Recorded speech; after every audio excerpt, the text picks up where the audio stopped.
बिस्मिल्लाहिर्रहमानिर्रहीम, अस्सलाम वालेकुम। आज का हमारा टॉपिक है थर्मोरेगुलेशन इन एनिमल्स, जो हमारी सीरीज़ चल रही है सेकेंड ईयर बायोलॉजी चैप्टर 15 का लेक्चर नंबर 14 है। और थर्मोरेगुलेशन इन एनिमल्स जब हम पढ़ते हैं तो एनिमल्स के अंदर ज़्यादा क्रिटिकल है थर्मोरेगुलेशन का प्रोसेस, और टेम्परेचर को बैलेंस करना ज़्यादा इम्पॉर्टेंट है एनिमल्स के अंदर। और दूसरी बात यह है कि एनिमल्स के अंदर एक इम्पॉर्टेंट चीज़ ये है कि दे हैव बहुत सारे animals they have constant heat production inside them, क्योंकि उनके अंदर बॉडी में बहुत सारे मेटाबॉलिक रिएक्शन हर टाइम हो रहे होते हैं। उसका फ़ायदा तो ये है कि उनको एनर्जी हर वक्त मिल रही होती है और टेम्परेचर, लेकिन उससे बहुत सारी हीट भी जनरेट हो रही होती है, और उससे उनकी बॉडी के अंदर हीट चेंजेस ज़्यादा स्पीड से आ सकते हैं और आते हैं। तो उसके हवाले से फिर से थर्मोरेगुलेशन की डेफिनेशन वगैरह लिखने की तो जरूरत नहीं है, लेकिन इसमें सिर्फ इतना याद रखें आपके एक चीज़ फर्स्ट क्या, दैट इज द टेम्परेचर। तो टेम्परेचर को हम क्या कहेंगे, that is the rate of exchange of body heat. सही है जी, ठीक है। बॉडी हीट जो है वो कितनी है और वो एनवायरनमेंट के साथ उसका क्या जो है रिलेशन है, कितनी वो जा रही है कितनी आ रही है, इतना ही उसके हिसाब से बॉडी का टेम्परेचर डिफाइन होगा या बॉडी का टेम्परेचर क्या होगा। और इसमें जो एक इम्पॉर्टेंट चीज़ है वो क्या है कि टेम्परेचर को अगर हम डिफाइन टेम्परेचर दो चीज़ों को रिलेट करेगा, body heat gain and heat loss. सही है, तो हम ये देखते हैं फर्स्ट किया हीट गेन एनिमल बॉडी में वर्सेस हीट लॉस, ये दो चीजें अब हम पता होना चाहिए कि हीट गेन कहाँ से आया और हीट बॉडी से गई किस तरह से, तो ये हमें पता होना चाहिए। सबसे इंपॉर्टेंट बात ये होती है कि प्लांट के अंदर गेन करने के दो तरीके हैं। एक जो है that is metabolic heat production, मतलब प्लांट की जो बॉडी है उसमें जो रेगुलर रिएक्शंस हो रहे हैं उनसे जितनी हीट प्रोड्यूस होती है एज अ बाय प्रोडक्ट, वो that is actually the heat production inside the plant body, मतलब वो मेटाबॉलिक हीट है। और दूसरी जो चीज होती है that is external heat gain. आप कहेंगे ये क्या चीज है सर? एक्सटर्नल हीट गेन का मतलब होता है कि प्लांट बॉडी बाहर से जितनी टेम्परेचर लेगी। ये इसके मुख्तलिफ तरीके हैं, लेकिन दो इंपॉर्टेंट तरीके मैं आपको बता देता हूँ। एक्सटर्नल हीट गेन के सबसे इंपॉर्टेंट ये है सनलाइट, ठीक है। कभी कभी हम सो रहे होते हैं तो मुंह के ऊपर अगर लाइट पड़े तो हमारा मुंह अचानक से गर्म हो जाता है, ठीक है। और एक तो सनलाइट के अलावा जो दूसरी चीज है that is the infrared radiations, वो भी एक तरह से सोर्स तो उसका सनलाइट ही है, लेकिन और भी तरीके से वो इंफ्रारेड रेडिएशन आ सकती हैं, और वो इन्वायरमेंट के अंदर होती है। जब वो बॉडी के साथ टकराती है तो दे induce the heat in the body. और ये है दी हीट गेन के दो तरीकेकार, ठीक है, metabolic heat production and external heat. इसकी एग्जांपल जो मैंने आपको कुछ बता दी। जो हीट लॉस है वो उसके क्या तरीके हो सकते हैं? फर्स्ट किया बॉडी से जो हीट जाने के तरीके, that could be evaporative cooling, और बॉडी जो है वो खुद भी कुछ रेडिएशंस प्रोड्यूस करती है, हमें पता है, ठीक है। तो ये जो है ना ये इसके अलावा वो जो आप पहले पढ़ते होते हैं कंडक्शन, कन्वेक्शन एंड रेडिएशन। तो कन्वेक्शन से मुराद क्या होगा कि अगर हम किसी गर्म चीज़ को पकड़ लें या हम कुछ ऐसा खाना खा लें तो वो भी गर्म हो तो उससे भी जो हीट बॉडी में जाती है, that is the source of the heat gain. तो जो थर्मोरेगुलेशन से मुराद ये होगा कि हमें इनके दरमियान बैलेंस करना पड़ेगा, हीट गेन और हीट लॉस के दरमियान बैलेंस करना पड़ेगा, और उसमें हीट गेन जितने तरीकों से हो रही है वो और हीट लॉस जितने तरीकों से हो रहा है वो, उनके दरमियान में बॉडी को किसी ना किसी तरीके का बैलेंस करना पड़ता है। यहाँ तक तो आप इसको एक दफ़ा छोड़ दें कि वो बैलेंस कैसे करते हैं, इसको तो हम बाद में पढ़ेंगे। लेकिन जो इम्पोर्टेंट चीज़ है वो ये है कि हमें पता होना चाहिए कि सारे एनिमल्स रेगुलेट नहीं करते, सारे एनिमल्स थर्मोरेगुलेशन नहीं करते, उनको जरूरत ही नहीं होती कुछ को। तो उसके हवाले से हम बात करेंगे। तो हमें उससे पहले ना इसका मतलब है कि हमें किंगडम एनिमेलिया में कुछ क्लासिफिकेशंस टेम्परेचर की बुनियाद पे देखनी पड़ेगी, सही है। तो उसमें दो इंपॉर्टेंट क्लासिफिकेशंस हैं। एक जो है वो है कि मैं थर्मोरेगुलेट करूँ कि ना करूँ, जरूरत है कि नहीं है, और दूसरी जो है वो अगर करूँ तो हीट सोर्स कहाँ से आएगा। तो ये जो दो इम्पोर्टेंट क्लासिफिकेशन, वैसे इसको हम प्रॉपरली एक्सप्लेन नहीं कर सकते, कि कौन सी क्लासिफिकेशन सही है या गलत है, क्योंकि बहुत सारे डिफरेंसेस इसमें आ जाते हैं, मैं भी बात करूंगा। तो सबसे पहली बात ये कि टेम्परेचर का उसमें ये है कि दो तरह की कैटेगरीज हैं। एक को हम कहते हैं पोइकिलोथर्म्स, ये वो हैं जिनकी बॉडी का टेम्परेचर एम्बिएंट टेम्परेचर के साथ साथ वेरी कर जाता है। They do not need to actively regulate something temperature, वो रेगुलेट नहीं करते। जैसे इन्वायरमेंट का टेम्परेचर होएगा इसी तरह ही इनकी बॉडी का भी टेम्परेचर सेम टू सेम होएगा।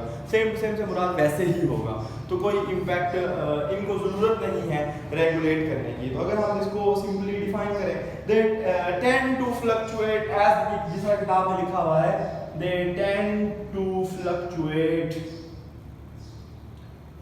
As the ambient temperature. याद है आपको ऑस्मो कन्फॉर्मर्स पढ़े थे हमने, तो वो ऑस्मो रेगुलेशन के हवाले से था, ये थर्मो रेगुलेशन के हवाले से, ठीक है। एम्बिएंट टेम्परेचर स्पेलिंग देख लीजिएगा। तो जैसे ही इन्वायरमेंट का टेम्परेचर चेंज होता है वैसे वैसे इनकी बॉडी का टेम्परेचर भी बदलता जाता है, और they do not need to be actively regulate, या किसी भी तरीके की इनको जरूरत नहीं होती।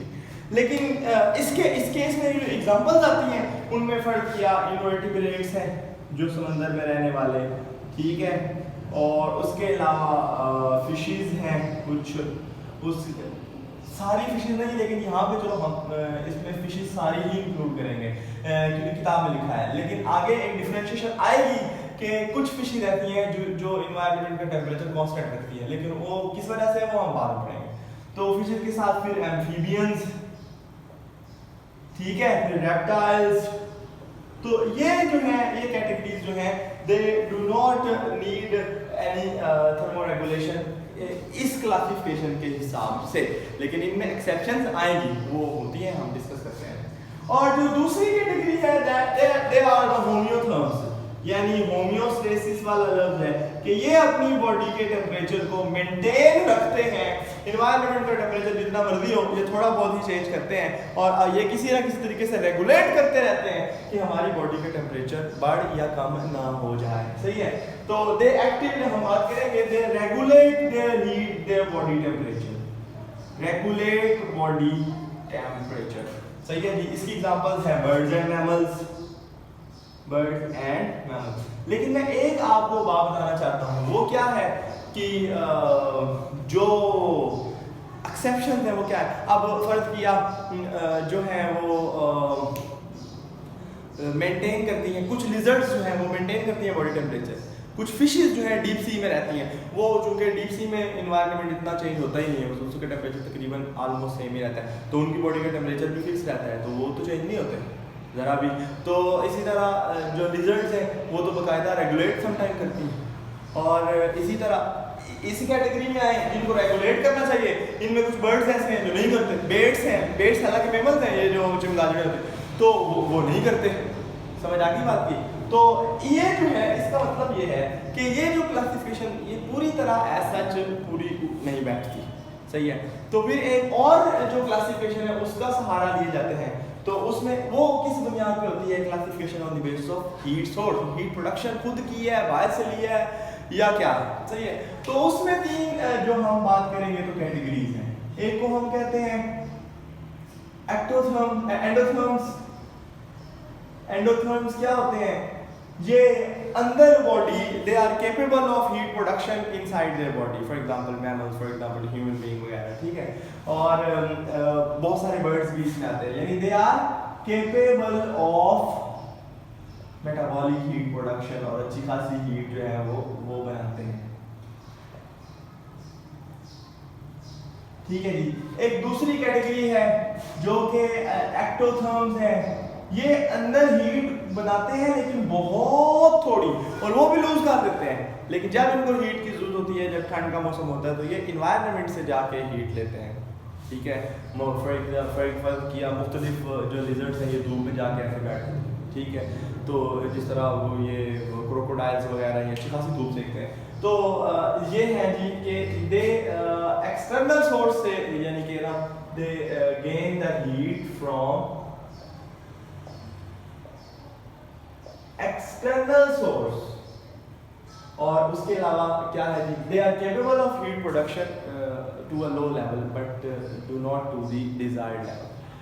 तीसरी बात जो है दे आर हेटेरोथर्म्स। अब ये क्या चीज है, ये वाले जो ऑर्गेनिज्म एनिमल्स हैं ये हीट प्रोडक्शन के काबिल तो होते हैं लेकिन ये रेगुलेट ही नहीं करते, बहुत कम, यानी बहुत ज़्यादा फर्क पड़ जाए इन्वायरमेंट के टेम्परेचर और बॉडी टेम्परेचर में तो ये अंदर से हीट प्रोड्यूस करके या लूज करके ये रेगुलेट कर लेते हैं। अगर छोटा मोटा फर्क हो तो ये रेगुलेट ही नहीं करते। सही है, तो यानी they are capable of heat production but do not regulate,